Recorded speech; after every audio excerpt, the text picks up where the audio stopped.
of these, proverbs and phrases in antagonistic relationship or narcissistic relationship is basically used to, empower and enable the narcissist and, gaslight you, I mean the victim. Hello everyone, I hope everyone is doing good and taking good care of themselves. So today I'm going to take on a verse or a proverb or whatever you call it, and that is honor your father and mother. But what do we do if they are narcissistic? Yeah. So we are going to take that on, and before I get going, I would request you all to like, share, subscribe the channel, hit the notification bell so you guys are updated whenever we put out a new content. So a lot of my clients and a lot of my subscribers often mail me and tell me about their experience when they were in relationship with their family. I mean narcissistic family, narcissistic parents to be precise. And they often tell me that the enablers, the ecosystem of the narcissistic parent, they used to enable. Yeah, so whenever these children used to talk about their parents' bad behavior and misconduct, the enablers, the other fellow narcissists, used to come forward and dismiss, yeah, their feelings and their thoughts, and they used to say, so what, after all, he or she is your parent, he is your father, she is your mother. Don't you know we are supposed to honor our parents, honor our father and mother? So it is very I would say painful for the individuals who have narcissistic parent. Yeah, it gets very difficult. These kind of enabling statements, or let me put it this way, the good stuff doesn't work with the bad people. Yeah, I think you all would agree to that. And the same thing is with narcissistic family, narcissistic relation. Yeah, the kid is antagonized from a very young age. The kid is dismissed, the kid is threatened. Yeah, the kid is really messed up psychologically and emotionally, and they grow up to be dysfunctional adults as well, and they keep suffering throughout their adulthood. Some of them are lucky, they go no contact, they have got good partner, so they work things out together. But some of the individuals are damaged to such an extent that it gets very difficult for them to find or come across the right partner. People just give up on them and they leave them. Yeah, because nobody really wants to get into a relationship and become the therapist. Nobody really wants to take the role of a counselor in a relationship, and that's not healthy at all. Yeah, the willingness has to be from both the ends, and both parties can work things out together. So one cannot keep playing the role of a counselor or a therapist and the other one is just stubborn and in their own world. That doesn't work at all, and that's the reason most of the relationships end up in divorce or separation, because these adult children raised by narcissistic parents are scarred and damaged in a lot of ways. They are very badly emotionally enmeshed and trauma bonded to the narcissistic parents, and that's how they have been raised and conditioned to keep serving their narcissistic parent. We all know that every relationship is transactional, instrumental, and conditional for narcissistic individuals. So, narcissists train their kids like, pets. The way how we give treats and train our pets, the same way narcissists also, view their children, or, whatever relationship it is, whether it's a husband-wife relationship, boyfriend-girlfriend, or parent and child. So a narcissist is always going to see the other person as a source of supply. That's it. A pet, an emotional toilet, an unpaid laborer, a slave, servant, whatever you call it. Yeah. So they don't see that person anything more than the things that I have mentioned. So they treat them accordingly. They don't treat them as an equal. Yeah, they don't treat them the way how healthy individuals do. In a healthy family, a healthy individual sits, talks, there can be disagreement, there can be fight, but again everyone comes together, sorts things out, and everyone is allowed to be themselves, nobody pokes their nose, and that's how they are connected, they are with each other, and everyone is happy in their own world. Yeah, everyone is busy in their own life. I mean, five fingers are not same, so how can we expect our children to be clones? Yeah, how can we expect our friends to be same? How can we expect our siblings to be same?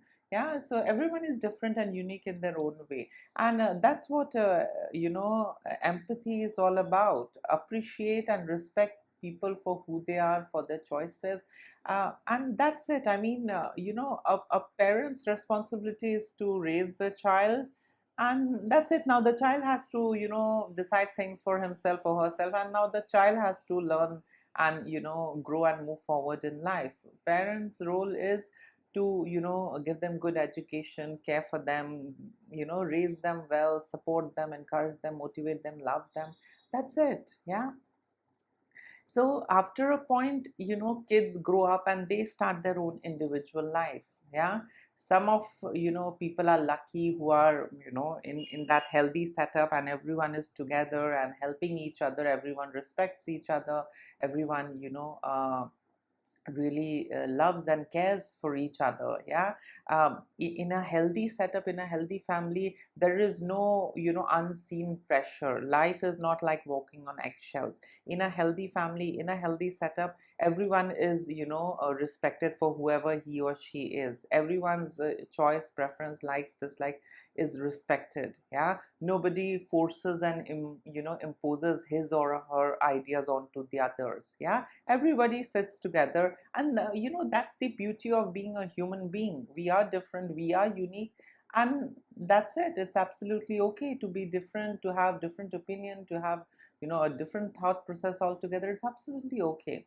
So things are very different when we look at narcissistic relationship. A narcissistic parent, whether it's a narcissistic father or a mother, they don't see their kids the way how healthy parents view their kids. Yeah.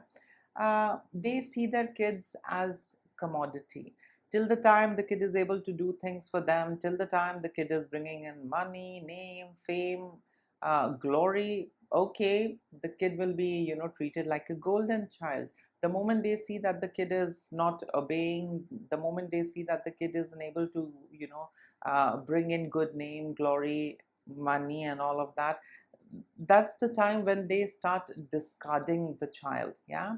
And by discarding, I mean treating the child as a scapegoat and as an invisible child. Yeah, because the kid is unable to do things their way, the kid is unable to do things for them. Yeah, because narcissists have really outlandish expectations, unrealistic expectations from their children, and narcissists don't hesitate in parentifying their children as well.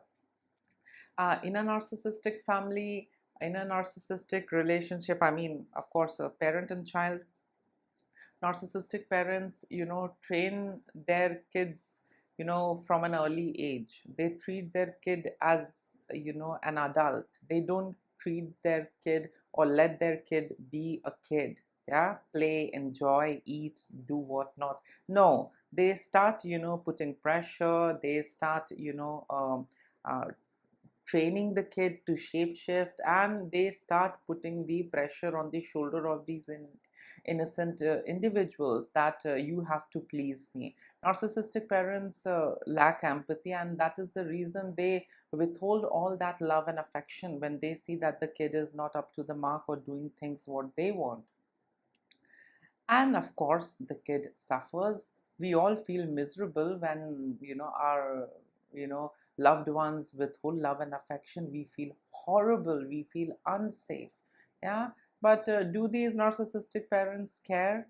The answer is no. Yeah, so in this situation, if your parent is narcissistic, is this applicable on your father and mother? I personally think good things are applicable on good people. Yeah, so all those proverb or phrases, verses, whatever you call them, those good stuff, I think somewhat it can, work out with good people, but with sick individuals, I don't think that is right. Yeah. And we know that, narcissists are never alone. They have an entire ecosystem around them. And, the narcissistic enablers are there to enable and empower the narcissist. The narcissistic enabler is there to, normalize the narcissist's abusive behavior. And what good way than, cherry pick the verses. Yeah, proverbs, and throwing it at the kids. Yeah, your parents are like gods, you should honor them, you should respect them. I mean, I find, such proverbs or such verses, in such situation, you know purely, I see them being used to enable the narcissist, and not to help the child. Yeah, because these enablers duty is to push the victim back into that abuse cycle. Yeah, because somewhere or the other, these enablers, they see, the narcissistic individuals in high regards, and some of them, have this dream and desire to become like that narcissist when the time comes. Yeah, so these enablers, they gaslight the victim. Yeah, they push the victim back into that abusive cycle with the help of all these, verses, proverbs. Yeah, by cherry picking them. Parents are gods. Parents, should be respected. You owe your life to your parent. Blah blah blah blah blah. I think it might work to an extent if it's a healthy setup, but with narcissistic individuals, with sick individuals in an antagonistic relationship, I don't think these proverbs mean anything at all. Yeah, and if someone uses these kind of proverbs, you should be sure that that person is trying to enable the abuser. Yeah, because a rational person, a person who is sane up here, would not enable anything that is not good. Yeah, a person who is healthy, okay, will not enable abuse. Yeah, they are going to listen to you, and they will try and talk on your behalf. So in a narcissistic relationship, or let me put it this way, in any kind of antagonistic relationship, if these proverbs are being used or thrown at the victim, please understand that it is basically to gaslight the victim, so that the victim is trapped in that cycle. That's it. Yeah, these proverbs are not to empower the victim. These proverbs, these verses are being cherry picked by these enablers to enable the narcissist, and that's it. So as it is, being with a narcissistic parent is very damaging. They cripple you emotionally. Sometimes they cripple you in a lot of ways, and you just suffer, and you suffer with a strong feeling of not being good enough. Yeah, every time you were unable to please your parent, the parent doesn't spare you. Narcissistic parents have this contemptuousness and vindictiveness inside of them, and it gets activated the moment you say no, the moment you deny, dismiss, question them, or try and criticize, or don't do things their way. All of that hate, contemptuousness, and vindictiveness gets activated, and they are going to do a number. They are not going to spare you because you are my son. They are not going to spare you at all. They are going to make sure that they will teach you as to who the boss is in the relationship and the house. These kind of proverbs, verses, and quotes have really no room in antagonistic relationship. And if someone uses all these things, either they are brain dead, or they are the narcissist enabler, and they are trying to gaslight you, and they are simply trying to push you back into that abusive cycle. So yes, narcissistic parents are painful. um, to be with narcissistic parent is painful. At some point you have to take that difficult decision. You have to go no contact. Only if you're, capable, if you're financially independent, it's better to spend some time alone, think, evaluate, reflect. That's what is expected from any healthy individual. And that's what I advise to a lot of victims and survivors, that spend some time alone. Revisit all of that, that happened with you in the past. Think, evaluate, speculate. Don't just, jump into, any random relationship. Yeah, spend time alone, and then figure out things for yourself. Yeah. So yes, in a narcissistic relationship, in an antagonistic relationship, all these phrases, all these proverbs, verses, I mean, have no room, no place. Yeah. So, treat people accordingly. Treat them the way how they treat you. And, how would the kids treat their narcissistic parent? Empower yourself, wait for the right time, and go no contact. Trust me, I mean, a lot of people say gray rock method, don't, go deep. I get it, but none of it is as effective as, going no contact, because the narcissists, know what are, the buttons to press to control, manipulate, and, guilt trip the child. So till the time you're surrounded by narcissistic parents, nothing good will happen to you. No matter what you do, where you are, just by being in touch with narcissistic parent, it takes, a toll on your emotional and psychological health. Yeah, so it's not easy to get out of that relationship, but if you can, and if you can support yourself, it's better to come out. The sooner you come out, the better for you. Yeah. So don't take these, proverbs and verses seriously. It is simply to gaslight you. Yeah, because these enablers, they don't care about the pain that you are enduring by being in that relationship. They don't care about that. They are just going to, cherry pick some of the verses and keep telling you parents are God, you should serve them, you should prioritize them.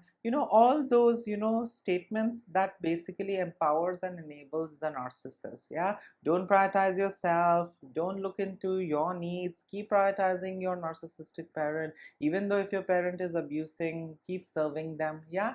So don't take it seriously. All of these, proverbs and phrases in antagonistic relationship or narcissistic relationship is basically used to, empower and enable the narcissist, and, gaslight you, I mean the victim. So yes, this was it. In case if you would like to add in something, you can always comment below. Till then, take care of yourself. Lots of love and blessings to all of you. Bye.